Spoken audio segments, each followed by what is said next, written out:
Okay, so I'm an idiotic, stupid dog, but I just want to say I'm filled with the remorse. Same thing with when old Pee Wee Herman passed on. Old Bob Barker has passed along to the great beyond and left a void in our hearts and a hole in our very souls. He retired at 87. Lucky for him. He lived so long. He retired so late. He was rich. He was had a beautiful, productive life for 87 freaking years. I mean, come on. Big Bobby, he passed away when he was 99. But he got to retire after a big career that began in 1956 with his debut on Truth or Consequences. Then in 1972, of course, he landed his big gig of his career, The Price is Right. Bobby died at 99. I say, Bobby, come on, you couldn't pull it out to 100? What's the matter with these people? They're soft. They can't get to 100. You get at 99, you got to milk it to 100. You got to get to the big, 3-digit, whatever. It's 2 digits, 3 digits. Same thing with Betty White, Come on, Betty. Betty, come on, Betty, the last words on her lips was, "Where's the beef?" And you're like, Betty, that's not even your era. That's a totally different thing, Betty. But Betty was 99 as well. She couldn't pull it out to 100. You're like, hey, come on, Betty.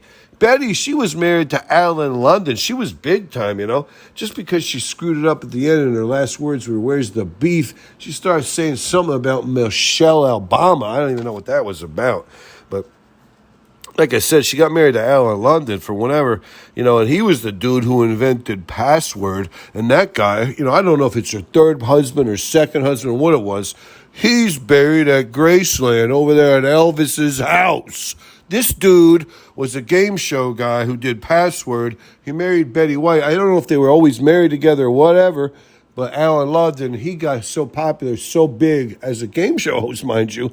He got buried at Graceland. I mean, that's big time. You know what I'm saying? And like I had said about Betty's last words were, "Where's the beef?" Bob's last words were, "Save the lemons." And then this guy came in. He's like, "No, that cannot be Bob's last words." He was like the usher that knew Bob for like the last 15 years. He's like, "No, Bobby gave me coffee every morning. He gave me desconts.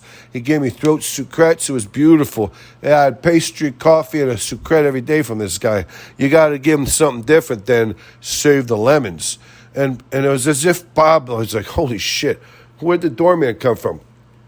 That was my last word, "Save the lemmings." I'm into the whole animal rights thing. But then Bob said, "Okay, then whatever. I'll try again." He's like getting all choked up. He didn't have much life left in him. He says, "Carotid artery." And the doorman, the maid came in, Bob's longtime maid. She kind of shoved the doorman out of the way. She said, "Don't interfere with his last words." She said, "Carotid artery?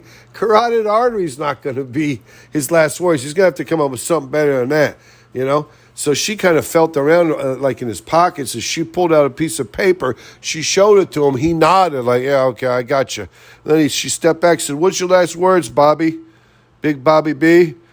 Big Bobby Barker?" She says, "Prostate. Prostate." His agent came in. Barker's agent came in and said, his last words cannot be prostate. He waved him off. He didn't have much strength left. He was almost dying. He could barely blink. He says, "Let's do another take." All right, so everybody's ready, and he kind of held his hand up in the air, and he said, "Skin cancer." They're like, no, Bob. Bob waved him off again. He said, all right, step the fuck back. I ain't got that much energy left. Bob finally spoke a little. He said, "Cedar Sinai." They waved it off. They said, no. He said, all right. "Lawsuits." They was like, no, Bob, your last words can't be lawsuits. He said, "Harassment." Like, Bobby, we're going down the wrong lane. He's finally said, whatever. Let me just say this. Oh, where the blue jays lay their eggs in the lazy, hazy days of summers long gone by. And they're like, all right, Bob, whatever. That's good enough. It doesn't even matter. Bob Barker passed away at 99, and just like Betty White, he could not pull the big 1-aught. You got to get to the 3 digits to mean shit. At 99, if you died that way, you are just crawling up your own ass in a circular motion. Whatever. Bob will be interred alongside his wife at Forest Lawn Memorial Park. Come on. That's a beautiful name for a cemetery. You know that's a big, ritzy cemetery because, you'd think game show today, but back then game show was big. You know what I'm saying? And, that cemetery happens to be, situated in Hollywood Hills, you know what I'm saying, California, and he's going to be right there with his wife, Dorothy Jo Gideon. Maybe Gideon.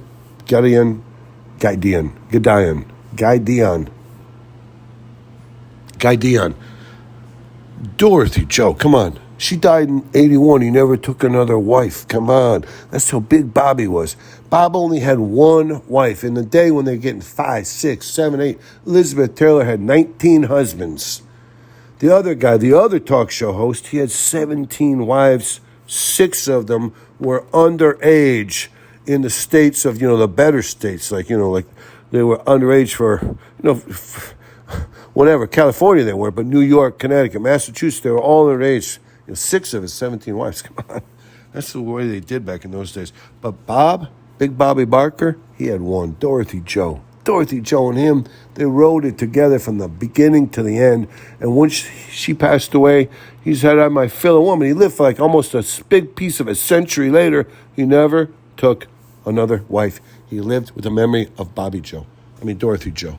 Dorothy Jo Gideon. Come on, Dorothy Jo Gideon. Are you kidding me? Bobby's already in heaven waiting on everybody else with vanilla milkshakes.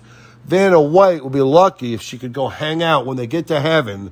She's lucky she could flutter down, sit right by her muffin on a tuffet with Big Bobby Barker, whatever.